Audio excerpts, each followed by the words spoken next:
নমস্কার বন্ধুরা। বিষয়টা হচ্ছে জন আন্দোলন। এই যে নিটকে কেন্দ্র করে দিল্লিতে যে অত বড় ব্যাপক জন আন্দোলনটা সিজিপি অর্থাৎ ককরোচ জনতা পার্টির তরফে করা হলো, বিষয়টা একবার ভেবে দেখেছো?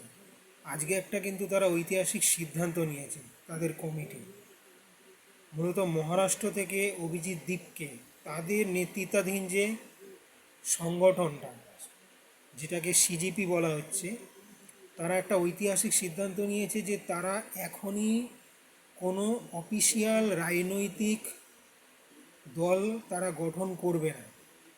তারা মূলত ভারতবর্ষের বিভিন্ন ধরনের আন্দোলনের সঙ্গে তাদের ছাত্রছাত্রী বা গ্রুপরা যুক্ত থাকবে। যেখানে করাপশান বা যেখানে অন্যায়, যেখানে বিচার পাচ্ছে না সাধারণ মানুষ, ছাত্রছাত্রী, সেই সব বিষয় নিয়েই তারা এখন নিজেদেরকে সংঘবদ্ধ রাখবে, সংঘবদ্ধ করবে এবং যেটা জনসচেতনতা সেইটাকে প্রচার করবে। মজার বিষয় বলি, দেখো বন্ধুরা, এটা কত বড় যে ঐতিহাসিক সিদ্ধান্ত, ভাবনার অতীত। তোমাদেরকে বলি যে জন আন্দোলনের মধ্যে একটা মজার বিষয় আছে রাজনৈতিক এবং অরাজনৈতিক। ভারতবর্ষের যে পার্টিগুলো আছে না, খুব সূক্ষ্মভাবে বিশ্লেষণ করলে বুঝতে পারবে কোনো রাজনৈতিক পার্টি কোনোদিনও চাইবে না যে কোনো অরাজনৈতিক সংগঠন তাদের আন্দোলনটাকে কন্ট্রোল করুক, অর্থাৎ দেশের শাসন ক্ষমতাটাকে কন্ট্রোল করার চেষ্টা করুক। এইখানেও ঘটনাটা তাই হচ্ছে। যে কারণে দেখবে ইন্ডিজোট যারা বিরোধী দলের গোষ্ঠীটা, তারা কিন্তু মুহূর্তের মধ্যে সেখানে কংগ্রেসের রাহুল গান্ধী, প্রিয়াঙ্কা গান্ধী কিন্তু লাভ মেরে পড়েছিল। অর্থাৎ ওইখান থেকে যদি কিছু ভবিষ্যতে ইন ফিউচার ভোটে ফায়দা তোলা যায়, কিন্তু সেটা ঘটনাক্রমে হয়নি। ঠিক একই জিনিস দেখো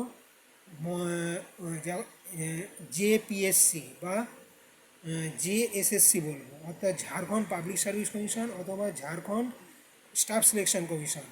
এখানে যে পরীক্ষাগুলো হয়েছে, এখানে বিপুল মাত্রায় ওই একই করাপশান হয়েছে। সেই সব ছাত্রছাত্রীরা এখন অলরেডি বেরিয়ে এসছে, বেরিয়ে এসে ঝাড়খণ্ড যে মুক্তি মোর্চা, ওদের যে রাজ্য সরকার, তার বিরুদ্ধে একটা বিদ্রোহ করছে বা তাদের বিরুদ্ধে আন্দোলন করছে। কিসের? যে এই ব্যবস্থাটা সংস্কার করা হোক বা যারা কালপিট আছে তাদেরকে ধরা হোক। এবং মজার বিষয়, আমি ভিডিওটা করতাম না, ভিডিওটা এই কারণেই করলাম যে বিজেপি ওখানে বিরোধিতা করতে গিয়েও না করে এক প্রকার একটা আলোচনার দিকে গেছে এবং অলরেডি এখন আরএসএস ময়দানে নেমে গেছে তাদের হয়ে। কারণ বিজেপি এবং আরএসএস হচ্ছে একটা আয়না এবং নিজের প্রতিবিম্ব। অর্থাৎ তোমার যেমন নিজের ছবির একটা প্রতিচ্ছবি বা ছায়া থাকে না, আরএসএস এবং বিজেপি হচ্ছে তাই। অর্থাৎ তুমি আয়নার সামনে দাঁড়িয়ে যে প্রতিমূর্তিটা দেখবে, সেইটাই হচ্ছে ঘটনা। মানে বিজেপি যেখানে রাজনৈতিকভাবে ওটা হ্যান্ডেল করতে পারছে না, সাংগঠনিকভাবে সামাজিকভাবে সেটা আরএসএসের ওপর দায়িত্বটা তাদের নেতৃত্ব ছাড়ছে। যে কারণে 6ই আগস্ট দেখো অলরেডি মুম্বাইয়ে জেনজির সঙ্গে অথবা আলফাদের সঙ্গে একটা আলোচনা সভার তারা আয়োজন করেছে। পুরোপুরি আইএসএসের মূল যে কর্ণধার, তিনি এই কথা জানিয়েছে, বিভিন্ন মিডিয়া সূত্রে এটাই জানা যাচ্ছে। মজার বিষয়, যে কারণে বিজেপি দেখো এখন ঝাড়খণ্ডে যে ছাত্ররা যে ইস্যুতে, যেহেতু ওখানে বিরোধী সরকার, বিজেপি বিরোধী সরকার বা ইন্ডিজোটের সরকার রয়েছে, তাদের ছাত্রদের আন্দোলনটাকে বিজেপি সমর্থন করছে।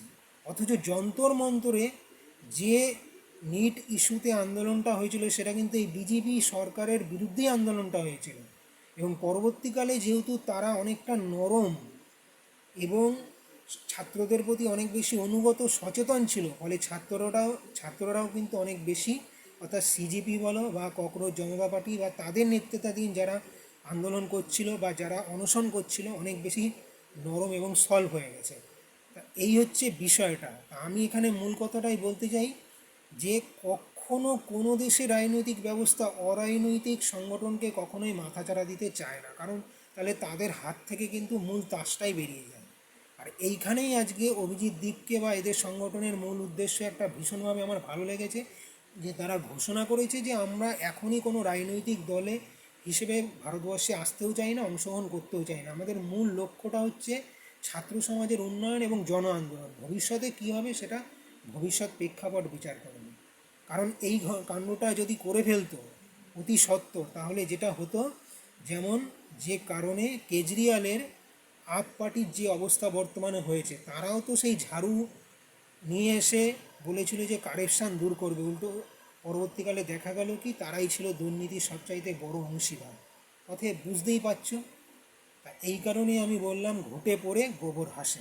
জয় হিন্দ, বন্দে মাতরম।